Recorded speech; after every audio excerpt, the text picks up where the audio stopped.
దేవుని నామమునకు మహిమ కలుగును గాక. యేసుక్రీస్తు ప్రభువారి పేరట మీకందరికీ ప్రత్యేకమైనటువంటి వందనాలు తెలియజేస్తూ ఉన్నాము. దేవుణ్ణి స్తుతించుదాం. హల్లెలూయా, హల్లెలూయా. పరిశుద్ధ గ్రంథములో నుండి హోషేయ గ్రంథము, దేవుని యొక్క గ్రంథములో నుండి హోషేయ గ్రంథము 751 పేజీ, మీకు త్వరగా తీయడానికి వీలు కావడానికి పేజీ నెంబర్ చెప్తున్నాము. హోషేయ గ్రంథము 13వ అధ్యాయం. హోషేయ గ్రంథము 13వ అధ్యాయము 5వ వచనమును మనం చదువుకుందాం.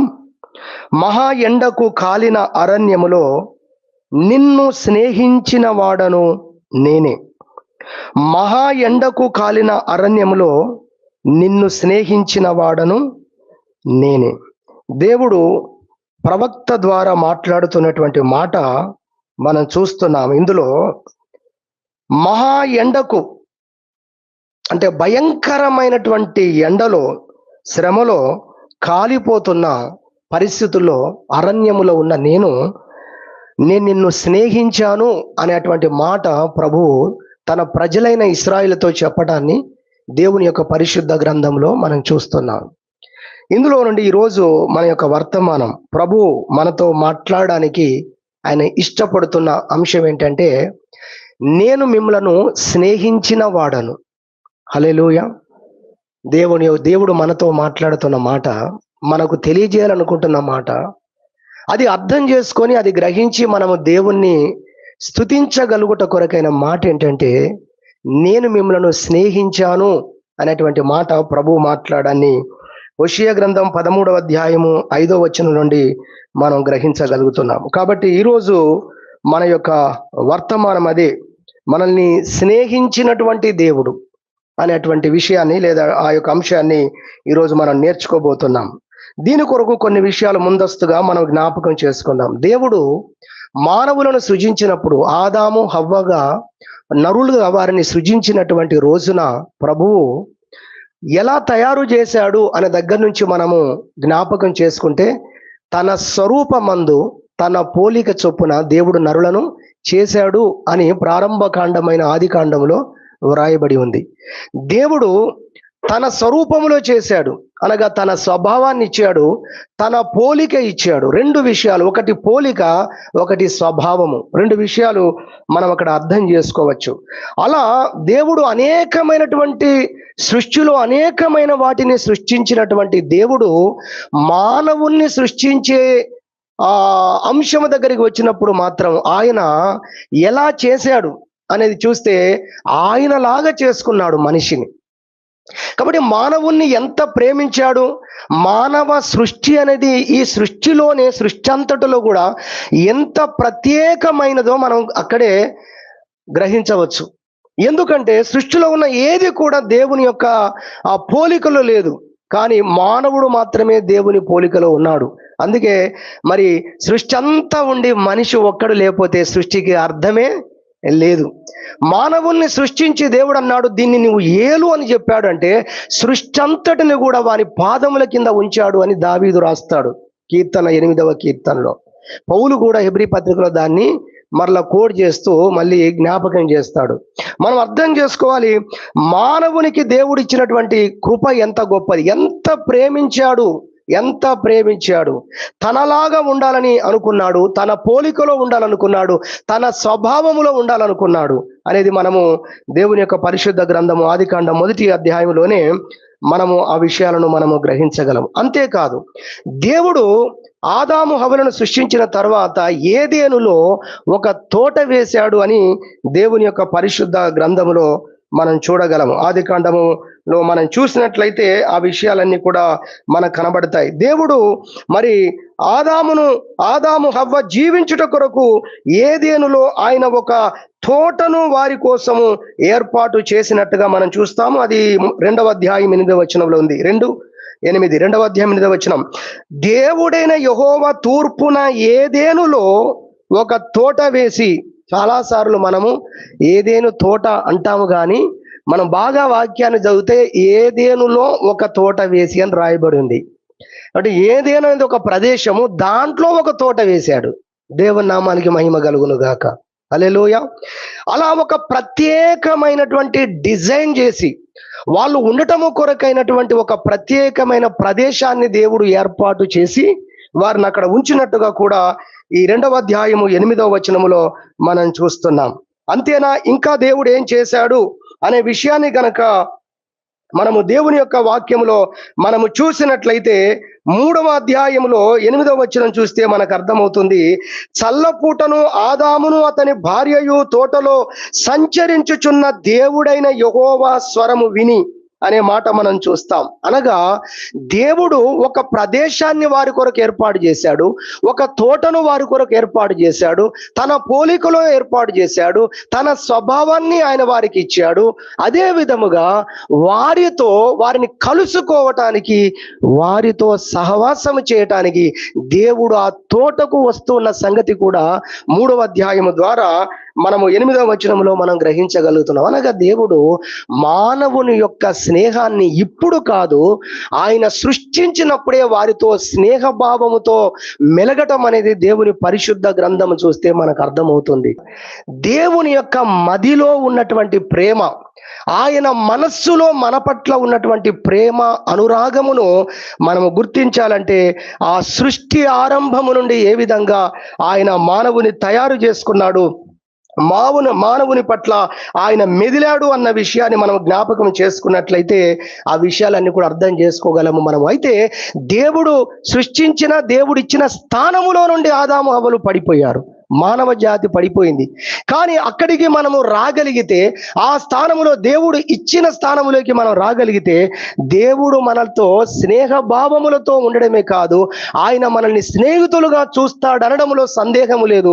ఇదిగో అలా మెదిలిన వారితో, అబ్రహాముతో అలా చెప్పాడు, మోషేతో అలా చెప్పాడు, అలా సన్నిహితంగా ఉన్నవారితో దేవుడు ఆ విధంగా మాట్లాడిన విషయాన్ని చూస్తాం. అందుకే ప్రకటన గ్రంథాలు అంటాడు, నువ్వు ఏ స్థితిలో నుండి పడిపోయావో ఆ స్థితిలోకి మరలా నువ్వు రావాలి, మొదటి స్థితికి నువ్వు రావాలి, మొదటి ప్రేమను నువ్వు కలిగి ఉండాలని చెప్పిన విషయాలు కూడా మనకు దీనికి ఈ యొక్క అంశానికి మనకు సహాయం చేయగలవు అన్న విషయాన్ని ప్రభు పేరట మీకు జ్ఞాపకం చేస్తున్నాం. కనుక ఈరోజు మనం నేర్చుకునే వర్తమానము, మనము ఆయన మనల్ని స్నేహించినటువంటి వాడు, ఆయన మనల్ని ఎంత స్నేహించాడో, ఎంత స్నేహ భావముతో మనతో ఉండాలని మొదట్లో అడుగులు వేశాడో ఆదాము హవ్వలతో, అది ఆయా భక్తులు ఎక్కడ దొరుకుతారా, ఎవరు నా మాట వింటారా, ఎవరు నాకు సన్నిహితంగా వస్తారని దేవుని యొక్క ఆత్మ నిజంగా ప్రపంచాన్ని వెతుకుతూ వస్తుంటుండగా అక్కడక్కడ అప్పుడప్పుడు తరాలలో ఆయనకు దొరికిన వారితో ఆయన ఎంత సఖ్యతగా ఉన్నాడో మనం వాక్యంలో చూస్తాం. అదిగో మోషేను చూపిస్తూ అంటున్నాడు, ఒక స్నేహితునితో మాట్లాడినట్లుగా ముఖాముఖిగా ఆయన మోషేతో మాట్లాడాను. అంటే మానవుని కోసము దేవుని ఆత్మ ఎంత తపిస్తున్నదో, ఆయన పిల్లల కోసం ఆయన ఎంత ప్రేమ అనురాగము కలిగి ఉన్నాడో ఈ విషయాలన్నీ కూడా మనకు అర్థం చేస్తున్నది అనేది మీకు జ్ఞాపకం చేస్తున్నది. దీంట్లో కొన్ని విషయాలు త్వరగా నేను జ్ఞాపకం చేయడానికి ఇష్టపడుతున్నాను. మొట్టమొదటిగా మనము చూద్దాం దేవుని పరిశుద్ధ గ్రంథములోండి యోబు గ్రంథములో ఉన్నటువంటి ఒక వాక్యము ద్వారా మనల్ని స్నేహించిన దేవుడు అనే దానికి కొన్ని అంశాలు త్వరగా మనం దేవుని పరిశుద్ధ గ్రంథము నుంచి నేర్చుకుందాం. యోబు గ్రంథము 6వ అధ్యాయము 14వ వచనం. 14వ వచనం చూస్తే, కృంగిపోయిన వాడు సర్వశక్తుడగు దేవుని యందు భయభక్తులు మానుకొనినను స్నేహితుడు వానికి దయచూప తగును.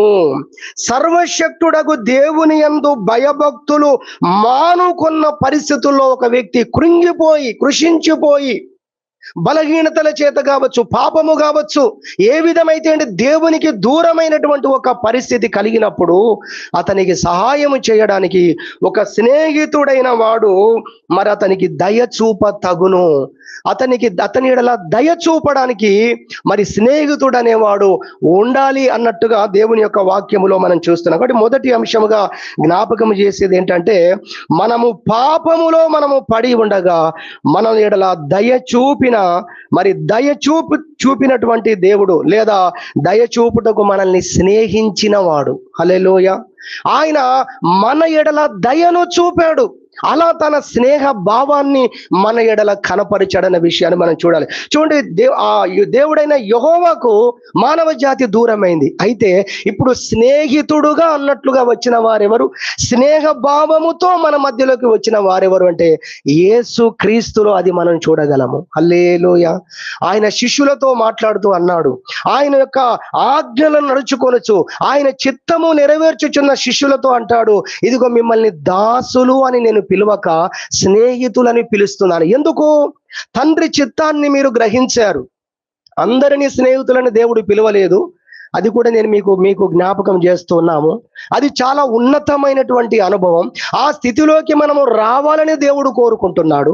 అక్కడికి రావద్దు అని దేవుడు కోరుకోవట్లేదు, రావాలని కోరుకుంటున్నాడు. దానికోసం ఆయన ఎన్నో విధాలుగా కార్యాలు చేస్తూ ఉన్నాడు. కొన్నిటిని మనము ఈ సమయంలో జ్ఞాపకం చేసుకోబోతున్నాం. అందులో మొదటిగా, మనము పాపములో పడి ఉన్నప్పుడు ఆయన మనల్ని స్నేహించిన వాడు. మనల్ని సరి అయిన దారికి తీసుకొని రావటానికి ఆయన స్నేహభావముతో మన యొద్దకు దిగి వచ్చినటువంటి వాడు. మానవ జాతి పరిశుద్ధులని ఆయన రాలేదు. బైబిల్ గ్రంథములో మనం చూస్తాము, యేసుక్రీస్తు ఈ లోకములోకి ఎందుకు వచ్చాడు అన్న విషయాన్ని చూస్తే, ఏ కారణంతో వచ్చాడు అన్న విషయాన్ని చూస్తే, క్రిస్మస్ దినాల్లో బాగా నేర్చుకుంటాం దీని కొరకు పాయింట్స్ కదా. ఒక విషయం జ్ఞాపకం చేస్తాం. తిమోతికి రాసిన పత్రిక, మొదటి అధ్యాయం 15వ వచనం చూస్తే, పాపులను రక్షించుటకు క్రీస్తు యేసు లోకములోనికి వచ్చెను. ఆయన ఎందుకు లోకానికి రావాలి? లోకానికి ఎలా వచ్చాడు ఆయన? అదిగో, మహిమ స్వరూపుడకు దేవుడు మంటి దేహము ధరించుకొని వచ్చాడు. లోకానికి వచ్చాడంటే అంత సామాన్యమైన విషయము కాదు. మానవుడు దేవుడయ్యాడు, మానవుడు దైవముతో కలిశాడంటే అది ఉన్నతమైన స్థానం. కానీ దేవుడు మానవుడయ్యాడంటే అది చాలా క్రింది స్థానం. దేవుడు మన కొరకు ఏం చేశాడో మనం గ్రహించాలి. ఎవరి కోసం ఇంత త్యాగం చేశాడు, ఎవరి కోసం ఇంత ప్రేమను ఆయన కనపరిచాడు, అంతగా ఆయన స్నేహించే వ్యక్తి ఎవరున్నారు అసలు సృష్టిలో? ఎవరున్నారు అంటే మానవుడు ఉన్నాడు, మనిషి ఉన్నాడు. అతడు ఏమి స్నేహితుడు కాదు. ఒకప్పుడు ఆయన సృష్టించిన విధానంలో మనిషి లేడు ఇప్పుడు అసలు. కానీ ఆయన గనక కనికరించకపోతే, ఆయన గనక దయ చూపకపోతే ఈ మానవ జాతి అంతమైపోతుంది. ఇంకో మాటలో చెప్పాలంటే ఆయన స్వరూపమే, ఆయన పోలికే నాశనమైపోతుంది. ఇది మనకు అర్థం కావాలండి. అప్పుడే దేవుని ప్రేమ మనకు అర్థమవుతుంది. అప్పుడే నేను అంటాను, దేవుని ప్రేమను మనం అర్థం చేసుకుంటే మన జీవితంలో పాపము చెయ్యం మనం. హల్లెలూయా. ఒకవేళ ఏదైనా లోపము, బలహీనత మన జీవితంలో ఉన్నా, మన జీవితానికి ఒకవేళ వచ్చినా కూడా మనకు దాని ద్వారా వచ్చే శ్రమ కన్నా కష్టము గురించి ఏడవం కానీ దేవుణ్ణి బాధ పెట్టాము కదా అని ఏడుస్తాం. అదే నిజమైన పశ్చాత్తాపం. పశ్చాత్తాపం అంటే కొన్నిసార్లు తప్పు చేసినప్పుడు దెబ్బలు తాకుతాయి మనకు. ఆ దెబ్బలను బట్టి ఏడుస్తుంటారు చాలా మంది. నిజానికి దేవుణ్ణి గాయపరిచాననే బాధ కాదు. నిజమైన పశ్చాత్తాపం ఏంటంటే, అయ్యో నా తండ్రిని నేను బాధ పెట్టాను కదా, నా తండ్రి హృదయాన్ని నేను దుఃఖపరిచాను కదా అని ఏడవటము, అది నిజమైన పశ్చాత్తాపం. కాబట్టి దేవుని ప్రేమను మనం అర్థం చేసుకున్నప్పుడు ఆ విధంగా మనం ఉండగలుగుతాం. గమనించండి, ఇక్కడ యేసుక్రీస్తు లోకములోకి ఎందుకు వచ్చాడు ప్రభు అంటే పాపిని రక్షించటం కొరకు అన్న విషయాన్ని మనం చూడగలుగుతున్నాం. మనల్ని రక్షించడం కొరకు, ఆయన రూపములో ఉన్న మనల్ని రక్షించడం కొరకు ఆయన తన రూపాన్నే కోల్పోయాడు. అంటే ఈ మానవుని పట్ల ఆయన ఆత్మ, ఆయన మనస్సు ఎంత ప్రేమతో ఉందో, ఎంత అనురాగముతో ఉందో మనం జ్ఞాపకం చేసుకోవాలి. ఆయన సృష్టించినటువంటి మానవ జాతి, ఆయన పిల్లలుగా ఎవరినైతే చేసుకున్నాడో, ఎవరు పిల్లలుగా ఉండాలని చూశాడో, ఎవరితో స్నేహభావంతో మెదిలాడో ఆ పిల్లలు ఇప్పుడు నాశనమైపోతూ ఉన్నారు. వారిని తిరిగి రక్షించడం కోసము ఆయన స్నేహ భావముతో ఈ లోకములోకి ఆయన వచ్చాడు అన్న విషయాన్ని ప్రభు పేరట మేము జ్ఞాపకం చేస్తున్నాం. దేవుని పరిశుద్ధ గ్రంథంలో చూస్తే ఒక పోలిక మీకు జ్ఞాపకం చేస్తాను. లూకా సువార్త 10వ అధ్యాయం 30వ వచనంలో మీ అందరికీ తెలుసు, యెరూషలేము నుండి యెరికోకు దిగిపోతున్నటువంటి ఒక వ్యక్తిని గురించి మనం బైబిల్లో చూస్తాం. అక్కడ ఆయన దొంగల బారిన పడ్డట్టుగా మనం చూస్తాం. దొంగలు అతన్ని విపరీతంగా కొట్టారు, అతన్ని బాగా గాయపరిచారు, అతని యొక్క ఆస్తంతటిని దోచుకున్నారు. తరువాత అతనికి ఉన్నటువంటి ఆ వస్త్రాలను కూడా ఆఖరికి దోచేసుకున్నారు. అక్కడ పడిపోయి ఉన్నాడు. ఒక నిస్సహాయమైన పరిస్థితిలో పడిపోయి ఉన్నాడు. ఈ విషయాన్ని ఒక పోలికగా మీకు జ్ఞాపకం చేస్తున్నాం. నిజమే, మన జీవితంలో కూడా, మన జీవిత ప్రయాణంలో మనము కూడా, ఈ మానవ జాతి కూడా సాతాను చేత కొట్టబడి, అనేకమైనటువంటి మరి సాతాను కుయుక్తుల చేత మరి కొట్టబడి మానవ జాతి కూడా అదిగో అక్కడ పడి ఉన్న వానిలాగానే అది నిస్సహాయమైన పరిస్థితుల్లో మానవ జాతి ఉన్నప్పుడు అదిగో మంచి సమరయుడు అంటారు. మంచి సమరయుడు లాగా ఇది ఒక పోలిక. నిజానికి ఆ విధంగా మనం ఉండాలి అన్న విషయాన్ని, ఒక పొరుగువారిగా మనం ఉండాలి, పొరుగువారిని ప్రేమించాలన్న విషయాన్ని ప్రభు చెప్పాడు. కానీ అది ఒక పోలికగా, ఉపమానంగా దాన్ని తీసుకుంటూ అనేక మంది అర్థం చేయించడం కొరకు అక్కడ మంచి సమరయుని స్థానంలో యేసుక్రీస్తును లేదా దేవుణ్ణి పెట్టినటువంటి విషయాన్ని మనం చూస్తున్నాం. ఈ ఉదయం నేను కూడా ఆ పోలికను జ్ఞాపకం చేస్తున్నాను. నేను మీకు ప్రభు కూడా పడి ఉన్న మనల్ని, నిస్సహాయ స్థితిలో ఉన్నటువంటి మనల్ని ఒక స్నేహ భావములతో మన యొద్దకు వచ్చి ఆయన మనల్ని పలకరించాడు. హల్లెలూయా. పాపములో పడి ఉన్న మన ఎడల స్నేహ భావముతో ఆయన మన ఎడల ప్రవర్తించాడు, మనల్ని పలకరించాడు, మనమున్న స్థితిలో నుండి ఆయన మనల్ని తప్పించాడు అని దేవుని యొక్క వాక్యం ద్వారా జ్ఞాపకం చేసుకుంటున్నాం.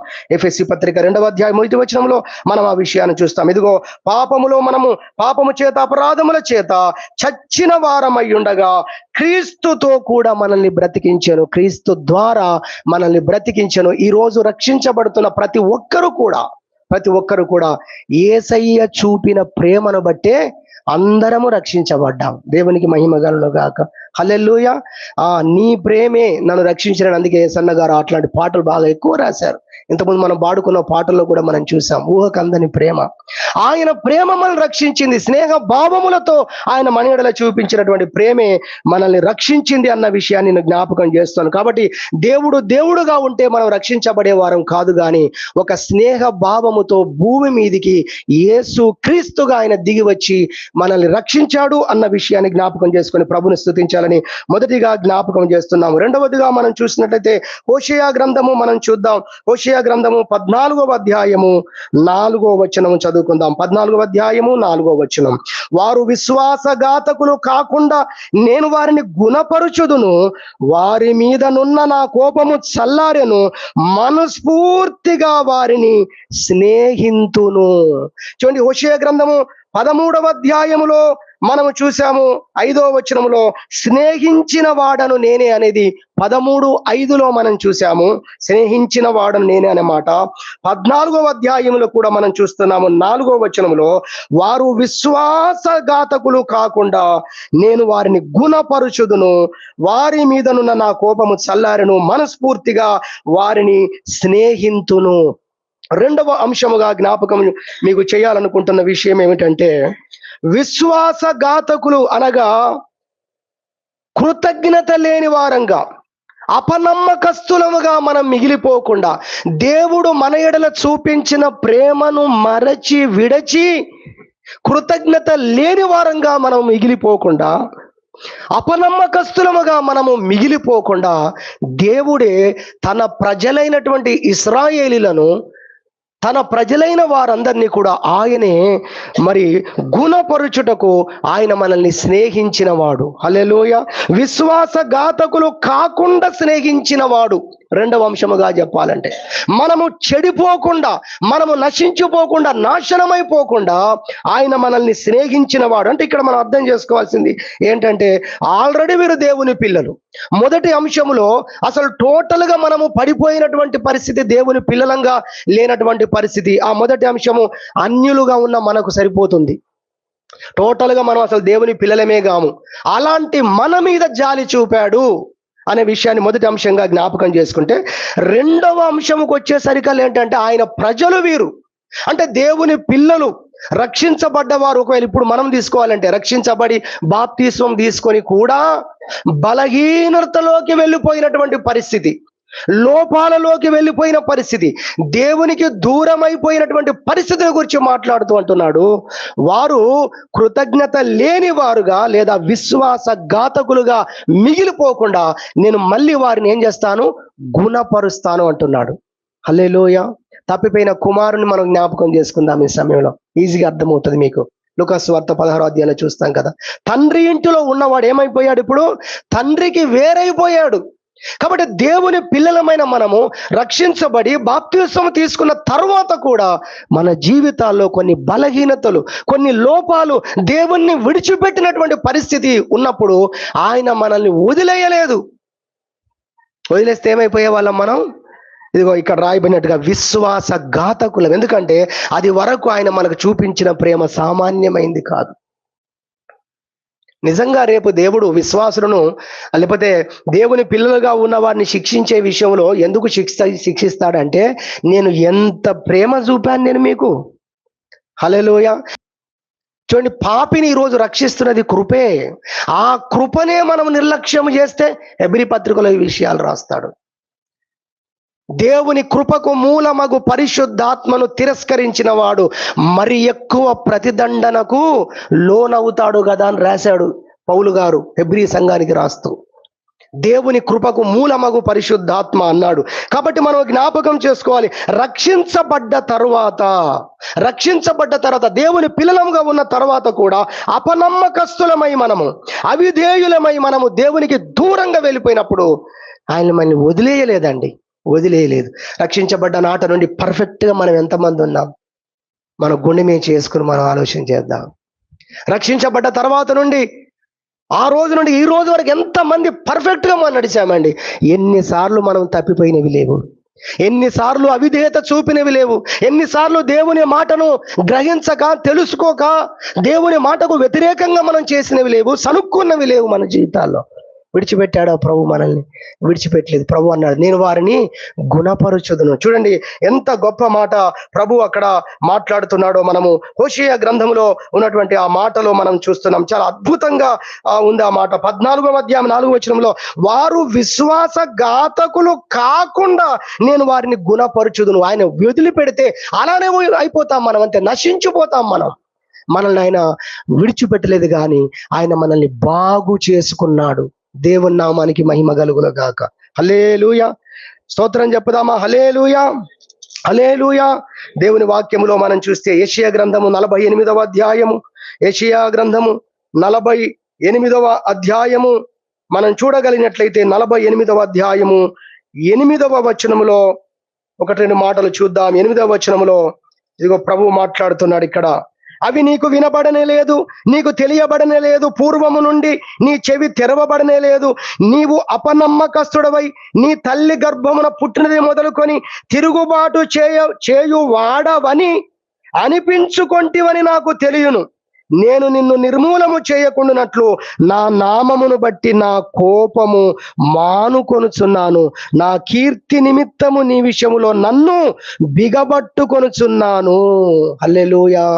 నువ్వు అపనమ్మకస్తుడుగా ఎన్నోసార్లు నా ముందు అపనమ్మకస్తుడుగా ఉన్నావు. ఇంకా అన్నాడు, తల్లి గర్భమున పుట్టినది మొదలుకొనే మాట కూడా చెప్పాడు. అలాంటి ఒక అపనమ్మకస్తులముగా, అవిధేయులముగా మనము ఉన్నటువంటి పరిస్థితుల్లో దేవుడు తన ప్రజలుగా ఉన్నటువంటి మనల్ని దేవుడు విడిచిపెట్టలేదు. కానీ అని అన్నాడు, నేను వారిని స్నేహించి వారితో స్నేహం చేసి వారిని గుణపరచెదను అన్నాడు. దేవుని నామానికి మహిమ కలుగును గాక. హల్లెలూయా. వారితో ఎందుకు స్నేహించాడు? స్నేహ భావములతో ఉండి ఏం చేశాడు? వారి జీవితాలను బాగు చేశాడు. మన జీవితాలు కూడా మనతో కూడా ఆయన స్నేహ భావముతో పలకరించాడు. స్నేహ భావముతో ఆయన మనల్ని పలకరించి ఏం చేశాడు అంటే ఆయన మనల్ని గుణపరిచాడు. ఇలాంటి అనుభవాలు, ఇలాంటి వాక్యాలు అన్ని కూడా చదివి ధ్యానించి అనుభవాల్లో కూడా చూసి మరి ఆ పాటలు రాశారు. నా జీవితాన కురిసెనే నీ కృపామృతం అనే పాటలో చరణం పెడతాడు. నీ దయ నుండి దూరము కాగా ప్రేమతో పిలిచి పలకరించితివే. హల్లెలూయా. నిజమే. కొన్నిసార్లు మనము కూడా కొంతమంది అవిధేయులుగా ఉన్నారని, దైవ వాక్య ప్రకారం జీవించట్లేదని వారిని మనము విడిచిపెడితే వాళ్ళు అటే వెళ్ళిపోతారు. దేవుని ప్రేమ అలాంటి వారి పట్ల మనం వారిని పలకరించి వాళ్ళు పలకరించడానికి కూడా కొన్నిసార్లు వాళ్ళకు ఉండదన్నమాట. అలాంటి పరిస్థితులు ఏం చేస్తారు? వాళ్ళు తలదించుకొని వెళ్ళిపోతూ ఉంటారు. ఇప్పుడు దేవుని ప్రేమ ఉన్నవారు ఏం చేస్తారు? బ్రదర్ ప్రేజ్ అని అంటారు. స్తోత్రం చెప్పుదాం. హల్లెలూయా.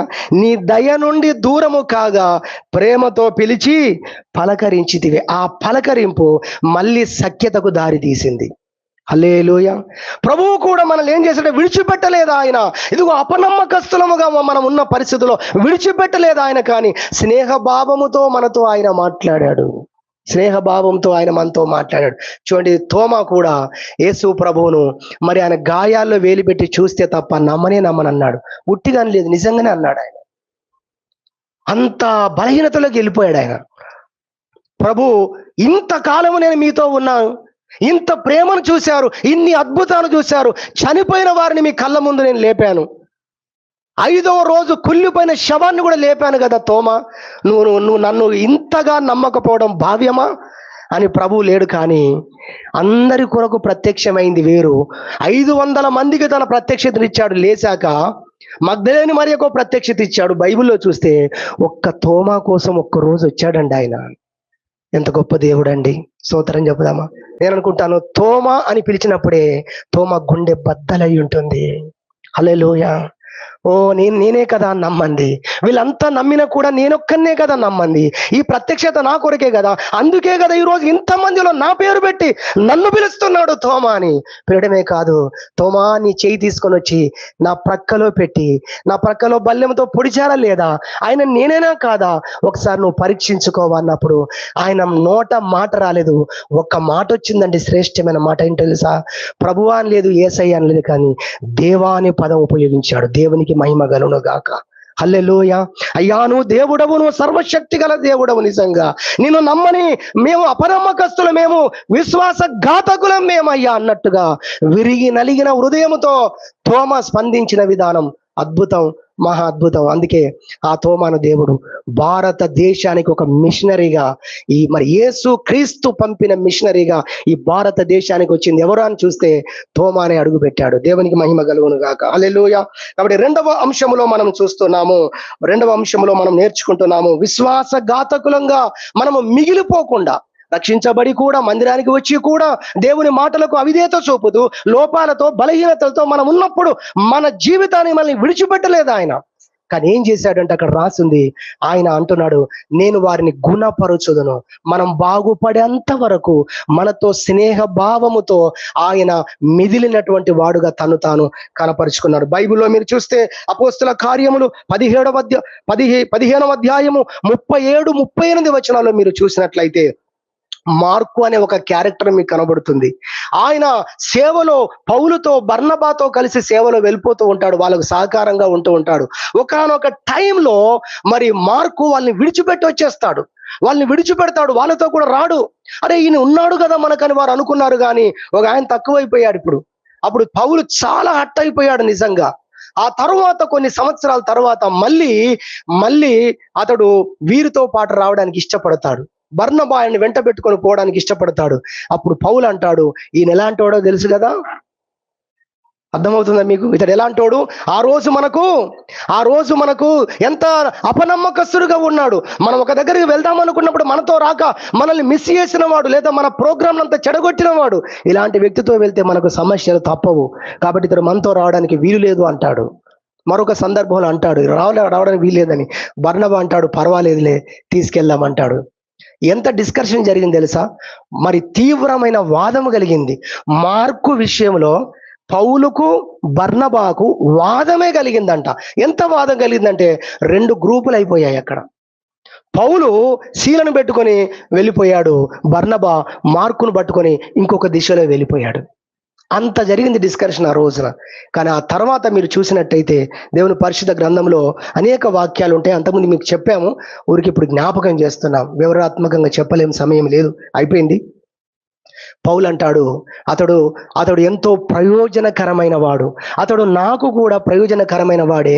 నువ్వు వచ్చేటప్పుడు బర్నబాను మరి ఆ మార్కును విడిచిపెట్టి వచ్చేవు, మార్కును తీసుకొని రా అంటాడు. హల్లెలూయా. ఏ వ్యక్తి చేత ఇతడు సరికాడు, ఏ వ్యక్తి చేత ఇతడు అపనమ్మకస్తుడు, ఏ వ్యక్తి చేత ఇతడు విశ్వాసఘాతకుడు అని అనిపించుకున్నాడో అదే వ్యక్తి చేత మళ్ళీ ఇతడు నాకు కావలసిన వాడు, మన పరిచయలో చక్కగా ఉపచారము చేసేవాడు, ప్రయోజనకరమైన వాడు అని సాక్ష్యము పొందేంతగా మార్కు మారిపోయాడు. కారణం ఏంటో తెలుసా?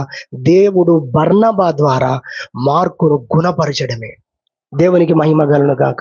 ఇదిగో హోషేయ గ్రంథం ద్వారా ప్రభువు మనతో మాట్లాడుతున్న మాట, మనకు తెలియజేస్తున్న మాట, ఆ విధంగా నేను మీ ఎడల స్నేహభావముతో మెదిలి విశ్వాసఘాతకులుగా మీరు కాకుండానట్లుగా, అవిధేయులుగా మీరు మిగిలిపోకుండానట్లుగా, అపనమ్మకస్తులుగా మీరు మిగిలిపోకుండానట్లుగా మిమ్మల్ని, మీ జీవితాలను కట్టిన వాడను నేను, మిమ్మల్ని గుణపరిచిన వాడను నేను, స్నేహభావముతో మీతో వ్యవహరించిన వాడను నేనని ప్రభువు మాట్లాడుతున్న మాటను ఈ సమయంలో జ్ఞాపకం చేస్తున్నాం.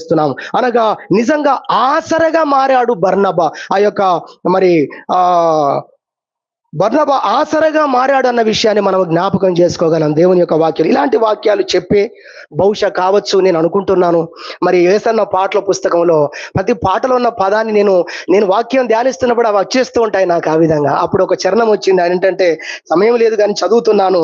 పందిరి లేని నేను పలుదిక్కుల, పందిరి లేని తీగనే నేను పలుదిక్కుల ప్రాకితిని, అయితే నీ సిలువ పైనే నేను ఫలభరితమైతిని. హల్లెలూయా. ఇప్పుడు పందిరి లేని పరిస్థితుల్లో ఈ తీగ నేల మీద పాకుతుంది, భూమి వేడెక్కినప్పుడు చెట్టు చచ్చిపోతుంది. ఆ సన్నని తీగకు ఒక ఆధారము కావాలి, ఒక పందిరి కావాలి. అది చక్కగా దాని మీద విస్తరిస్తుంది, అది చక్కగా పుష్పములు, కాయలు, ఫలభరితమైన పండ్లు కావాలంటే దానికి ఒక పందిరి కావాలనగా దానికి ఒక ఆధారం కావాలి. నేను అంటాను, దేవుని వాక్యాన్ని బట్టి మార్కుకు దేవుడు బర్నబాను ఒక పందిరిగా పెట్టాడు. హల్లెలూయా. దేవాతి దేవుడు మనకు యేసు క్రీస్తును ఒక పందిరిగా పెట్టాడు. అందుకే 2వ లైన్లో ఆ మాట వాళ్ళు చేర్చారు. హోసన్న మినిస్టర్ వారు, ఇదిగో నీ సిలువ పైనే మేము ఫలభరితమైతిమి. హల్లెలూయా. నువ్వు చూపించిన ప్రేమను బట్టి అయ్యా, నువ్వు చేరదీసిన విధానాన్ని బట్టి, లేకపోతే నేను ఏమైపోయేవాడినో, నేను ఏమైపోయేదానినో ప్రభువా, నీ ప్రేమే నా జీవితాన్ని కట్టింది, నా జీవితాన్ని నిలబెట్టింది అనే విషయాన్ని మరి వారు పాటల్లో రాశారు. దేవుని స్తుతించారు. ప్రభు మనతో మాట్లాడుతున్న ఈ మాటను బట్టి మనం కూడా అర్థం చేసుకొని, అవును ప్రభువా, నా జీవితంలో నేను పడిపోయి అపనమ్మకస్తుడుగా, విశ్వాసఘాతకుడుగా నేను మిగిలిపోకుండా నా జీవితాన్ని కూడా నా యెడల నువ్వు స్నేహభావంతో వ్యవహరించి, నన్ను ప్రేమతో పలకరించి, నీ కార్యాలతో, నీ ప్రేమ కార్యాలతో నన్ను ఆకర్షించుకొని నా జీవితాన్ని కట్టిన దేవుడవు, నిలిపిన దేవుడవు నాయన, నన్ను గుణపరిచిన దేవుడవు నీవే కదా ప్రభు అని దేవుని మనం కూడా స్తుతించాలని 2వ అంశముగా నేర్చుకుంటున్నాం. సమయం అయిపోయింది. 3వ అలా జ్ఞాపకం చేసి ముగిస్తాను. 3కి ఇంకొక 6 చెప్పుదాం అనుకున్నాను కానీ ఈ 3 చెప్పడమే కష్టమైపోతుంది. 3వ విషయం మనం చూస్తే 3వ అంశంతో ముగిస్తాను. హోషేయ గ్రంథంలో మనం ఇందాక చదువుకున్నటువంటి వాక్య భాగమే 13వ అధ్యాయము 5వ వచనము. మహా ఎండకు కాలిన అరణ్యములో నిన్ను స్నేహించిన వాడను నేనే అనేటువంటి మాట ఇక్కడ చూస్తున్నాం. అనగా ఇది శ్రమలకు గుర్తుగా మనం చూడవచ్చు. శ్రమలకు గుర్తు కనుక మన శ్రమల్లో, మన యొక్క శ్రమలో, మన కష్టములో, మన కన్నీటి లోయలలో, ఇందాక పాడుకున్నాము, కన్నీటి లోయలలో, అవును, గాఢాంధకారమైనటువంటి అనుభవాలలో, మనతో ఎవరు లేని పరిస్థితుల్లో, అనేకమైనటువంటి శ్రమ కష్టములో ఉన్నప్పుడు మనల్ని స్నేహించినటువంటి వాడు ఆయన. దాన్ని ఎలా చెప్పాడో చూడండి, ఎంత అద్భుతంగా చెప్పాడు ఆ వాక్యం. ఇదిగో మహా ఎండకు, మామూలు ఎండ కాదంట, మహా ఎండకు కాలిపోతున్న అరణ్యంలో, అలాంటి భయంకరమైనటువంటి పరిస్థితుల్లో ఉండగా నిన్ను స్నేహించిన వాడను నేను కాదా? ప్రభు జ్ఞాపకం చేస్తున్నాడండి ఉదయకాలం నీతో నాతో మాట్లాడుతూ, నేను నువ్వు ఏ శ్రమలో ఉన్నప్పుడు నేను పిలిచాను. ఇక్కడ కూర్చున్న ఒక్కొక్కరికి ఒక్కొక్క చరిత్ర ఉంది. ఇక్కడ కూర్చున్న మనకు ఒక్కొక్కరికి ఒక కథ ఉంది. మన కథను మార్చిన వాడు ఆయన. దేవునికి మహిమ కలుగును గాక. హల్లెలూయా. మన తలరాతను మార్చిన వాడు ఆయన, మన జీవితాన్ని మార్చిన వాడు ఆయన. ఎన్నో శ్రమల్లో మనం నశించిపోతుండగా, అనారోగ్యములో, అపవాది శక్తుల చేత పీడింపబడుతున్న పరిస్థితులలో, రకరకాల పరిస్థితుల్లో కొట్టుమిట్టాడుతున్న మనల్ని, మన కుటుంబాల్ని ఆయన స్నేహించినటువంటి వాడు, ఆయన దరికి చేర్చుకున్నవాడు. కాబట్టి మూడవ అంశముగా శ్రమల్లో ఆయన మనల్ని స్నేహించిన వాడు. ఇదే హోషేయ గ్రంథంలో చూడండి, స్నేహించిన అనే మాట 13వ అధ్యాయంలో ఉంది, స్నేహించాను అనే మాట 14వ అధ్యాయములో ఉంది. అదే విధముగా మనం చూడగలిగినట్లయితే 11వ అధ్యాయము 4వ వచనం చూడండి. హోషేయ గ్రంథమే 11వ అధ్యాయం 4వ వచనం చూస్తే, ఒకడు మనుషుని తోడుకొని పోవునట్లుగా స్నేహ బంధములతో నేను వారిని బంధించి ఆకర్షించి తిని. అందుకే ఆదాం బెన్ని గారు ఆ పాట రాసి ఉంటాడు. ఏం పాట? బంధము నీవే కదా.